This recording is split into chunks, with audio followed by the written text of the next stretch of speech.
Hello, welcome back to each of you who've listened to other Dhamma talks and to any of you who are new to these Dhamma talks. I appreciate you surrendering, offering some of your time to listen to Dhamma, and I trust you'll be blessed because that's the quality of Dhamma is always to bless our lives.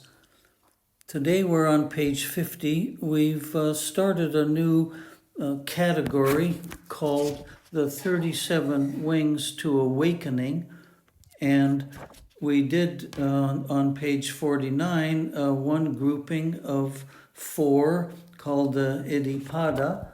And today on page 50 we're doing Samapadana. And that definition says the 4 right strivings or right effort. So I believe right effort's number 6 on the Eightfold Path. And here's a good example that Lord Buddha says that requires effort, but it requires the right kind of effort. I read social scientists' research part of one of their papers, and some years ago now, they determined that somebody who has devoted 10,000 hours of practice to just about anything, it could be piano playing or chopping wood or I guess about anything, flying an airplane, can be considered an expert. And then a few years went by and they had to amend that finding and say they had to have done it right. If you spend 10,000 hours not practicing properly, you will not be an expert, or you'll be an expert at not being an expert. So the right effort is critically important. We have to accept that it is going to require something of us, and we don't want to waste our time or our effort, and we would like the best of all possible results as a consequence of the effort we make. And this effort will become more and more sophisticated, and it will illuminate those dark places in the mind that we don't even realize exist. So the first, number 1, says, prevent the arising of unwholesome states. We do that by developing a concentration that stays focused. The better or deeper the ability we have to stay focused is kind of keeps a lid on unwholesome states of mind. And the next one says eliminate any arisen unwholesome states. So certainly, unless we're quite advanced in our practice, unwholesome states, that just means some sankharas that are not helpful to the practice of Dhamma will arise. Law of nature. I mentioned that on page 49. This is just going to happen. We should not feel defeated. We should not feel frustrated or disappointed. This is the path. The path has a lot of junk on it, a lot of rubble, and a lot of obstacles. So that's the nature of walking on the path. Some unwholesome thoughts are bound to arise. If we are mindful, that mindfulness will not engage. It just will not be seduced or attracted to these unwholesome thoughts, and they'll just disappear. There are these states of mind, as I've just mentioned, where they don't arise, or they don't arise for longer periods of time. All the time that we are well focused on our Dhamma practice mentally through meditation, then all of that time we are preventing unwholesome thoughts from arising. Number 3, is develop unarisen wholesome states.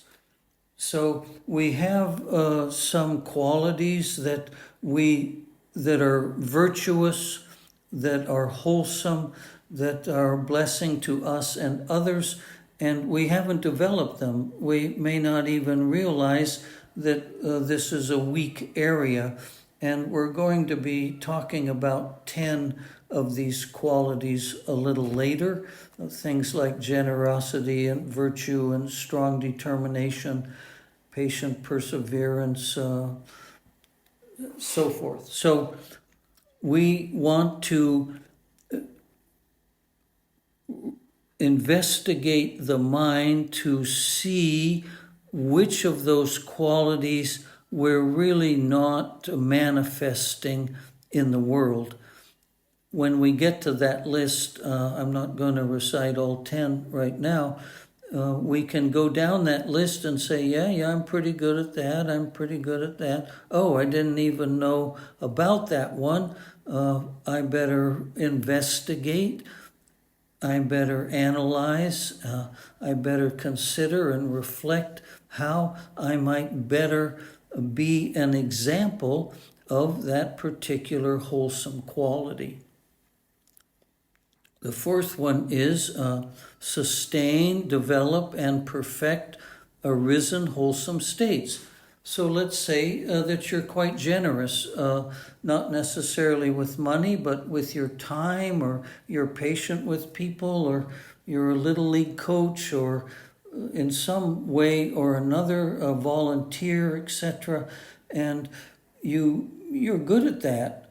So we can find ways, as simplest ways imaginable, holding the door open for somebody, or letting someone with fewer groceries go on the grocery line in front of us, or just countless little ways we can perfect these qualities that are already pretty good, but also need our attention. And we need to be mindful that we are polishing the good qualities that we have, and we're mining or unearthing the good qualities that we haven't discovered or that we haven't devoted enough time and effort to. Now, here's another version of what we've just talked about. The first four. This is another teacher. It's the teacher pictured in the front of this booklet, Ajahn Kanchit. And he says it this way: the effort to be mindful of the sense of satisfaction and dissatisfaction that arise in the mind, and to be aware when they arise and pass away. Well, that's the goal of mindfulness, to watch every thought, bringing into captivity every thought. So mindful of when we're happy. Nobody pays attention to that. What seems to be easier to pay attention to is when we're unhappy, when things aren't going our way, when we're discouraged or depressed or disillusioned, and then we don't like that, and we want to find some sense of well-being again. But this definition says we need to be equally aware that we are craving and we are attached to this sense that everything is already all right, this sense of satisfaction. And when we are attached to this sense of dissatisfaction. So we want to catch them as quickly as we can. And the first explanation that we heard was prevent the arising of unwholesome states.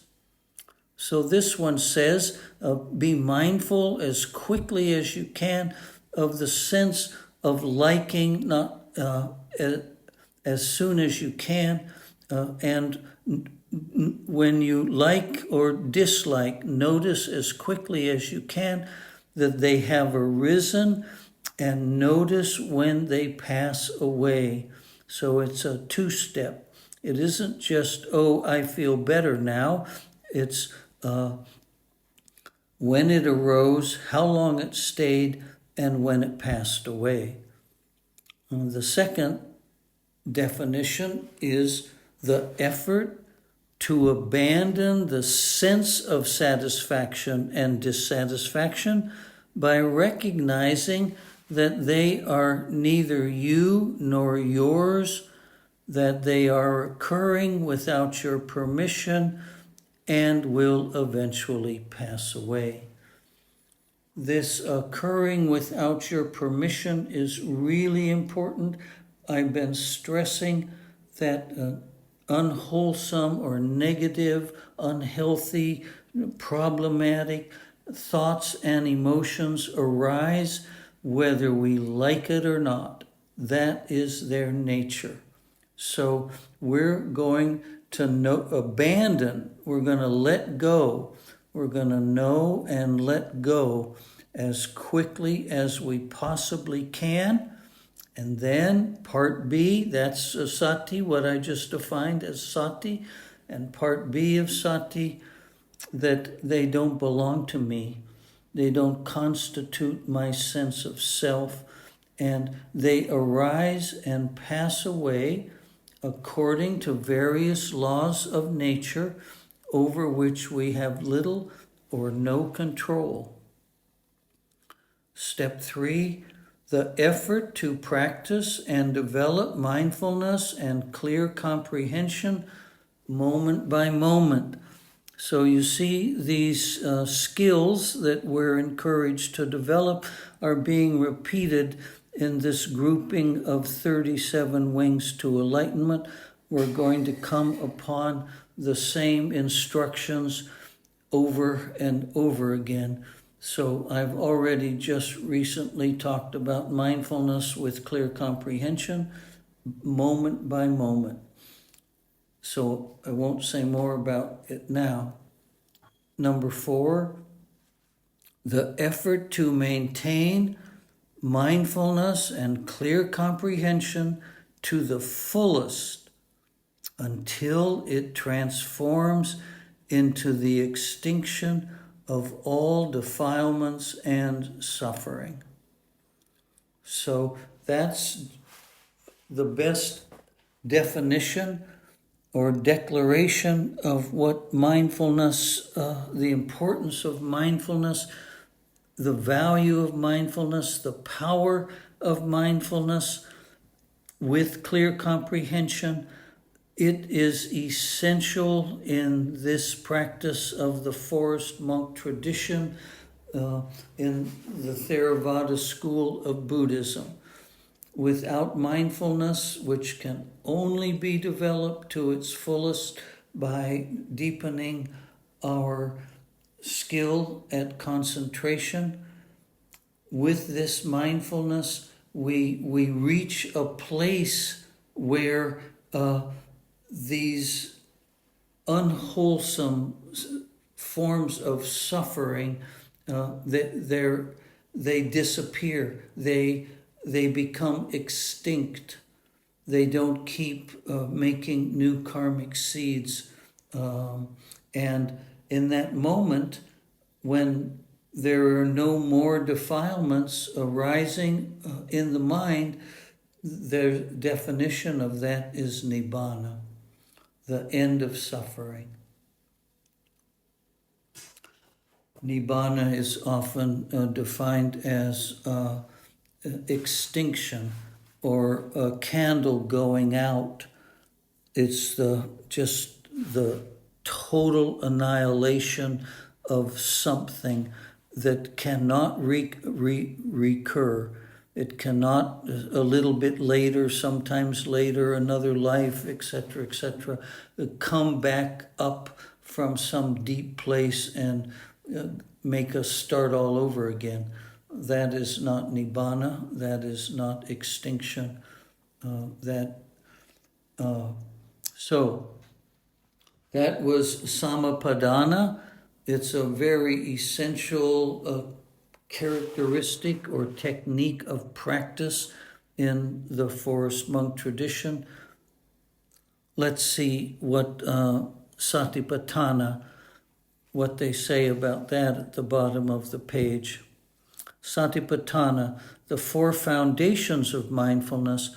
So we've just been stressing, Ajahn Kanchit translated the Samapadana into being extremely mindful. We were told on a previous page in all four positions, so sitting, standing, walking, lying down, constant conscious awareness.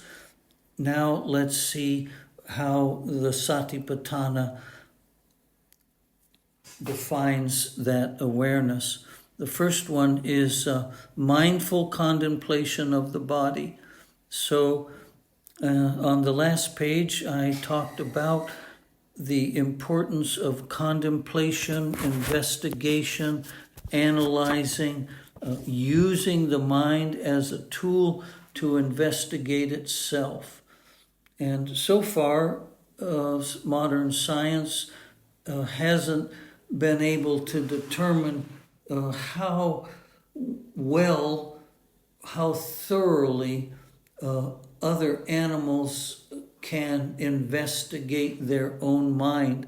We know some animals recognize themselves in a mirror, and most other animals don't. But at this point, anyway, humans seem to be the only animal on this planet who has the potential, has the capacity to investigate itself, the mind investigating itself. It's quite a revolutionary concept. So, mindful contemplation of the body, and that would be something simple like the body consists of four elements. And we would examine various parts of the body to see which element is predominating in fingernails or in bones or in hair or in skin or blood or the various organs, etc. That would be one way to contemplate the body and to recognize that the body is it's born out of various conditions, the result of various conditions, and in time it will pass away. This helps us develop a certain dispassion to clinging to the body, the fear, anxiety, the actual terror that people feel, often feel when dying is occurring, the panic that can arise in situations where people fear they might be dying in that moment. So we contemplate all of that, including how much control we have over this body. Just exactly as the saying in the Bible, which of you can add a cubit to your height? So now with cosmetic surgery, people can add some bones to their legs, etc., extensions. But the point is, generally speaking, our DNA pretty well defines what we look like, and that DNA and family history also strongly influences what diseases and illnesses we may suffer from, etc. So that's all part of contemplating the body. Then the mindful contemplation of body sensations. So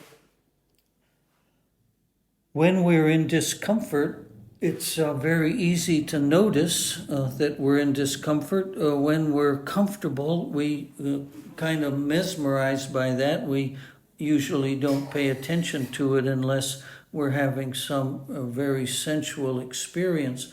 But this contemplation is designed to help us see that the body is body, the mind is mind, and sensations are sensations. and they are individual components. They arise and pass away according to the laws of nature which govern them, and that actually the sensations, that's a nice word to use. It's a sort of non-judgmental. We're not calling the sensations painful or pleasant. We're just saying there are vibrations or sensations on the body, and what is their nature? And if we say it's their nature, they are the body, that's just part of the body, then they'd be there all the time. And we know that they're not there all the time. We don't know where they come from, and in most cases, we don't know where they go, wherever they go. But the mind has the capacity to investigate those sensations so thoroughly and so completely that it separates them, just actually separates the sensation itself from the belief that that is the body. So we're going to examine body, then we're going to examine the sensations that arise on the body, and in both cases we're going to see this is not me, this does not belong to me, this does not constitute myself. The third contemplation is a mindful contemplation of the mind. So now we have successfully investigated the nature of the body, and we have separated our identity from that physical phenomena. And the body is, I'm going to say, somewhat under control. It does not easily distract us like it used to. When what we call painful sensations arise, we now have some capacity to not be captivated by them, not be discouraged or distracted by them. They arise and pass away. We don't have to get involved. We can keep the mind focusing on itself. So we have to have a clearer understanding of what is this mind, and how can we define it? Where is it? When is it? How is it? We have very difficult questions to answer about the nature of the mind. And the fourth one is the mindful contemplation of mental phenomena and mind objects. So we only know we have a mind when it's conscious of something. We're talking about the mind now, and we're not talking about the five senses. We've been dealing with the five senses when we were contemplating the body. Those are aspects or qualities of the body. If we're lucky, we have sight and hearing, smelling, tasting, and touching. That is all better understood after we have had the mindful contemplation of the body. Now we're investigating the nature of objects that arise in the mind. So those are thoughts, and thoughts are almost always accompanied by an opinion called an emotion, or that results in an emotion. So a thought arises, oh, I like that shirt that person is wearing. Then that liking creates a sensation on the body, and liking is attributed to the object itself. We need to be able to separate the ideas that we have in the mind from the opinions that we have about them. then we will be experiencing a pure or direct experience without polluting it or coloring it or influencing it by liking or not liking or being neutral. So we're going to examine mental phenomena and mind objects. These four efforts, if to the degree that we are successful, or to the degree that we have perfected them sufficiently, can be an analogy to the 4 steps of enlightenment. So if we have successfully contemplated the body, that often corresponds to stream entry. If we've successfully contemplated body sensations, some schools say that that is similar or the equivalent of Satapani, once returner. When our mindfulness of the mind is perfected sufficiently, we are anagami, and as anagami, we have to perfect the contemplation of mental phenomena and mind objects. And when we have done that sufficiently well, we have become an arhat. That's the end of page 50. I think we've covered it as well as I can, and we'll conclude today with that. So thank you to all of you who reached the end of this Dhamma talk. I really appreciate your good intentions and your patient perseverance. I trust you will be blessed, because that's the nature of the Dhamma, to be a blessing. If you think others might be blessed, I would ask you to consider liking or possibly subscribing, so we can build the channel to reach as many Dhamma practitioners as possible. Thank you very much.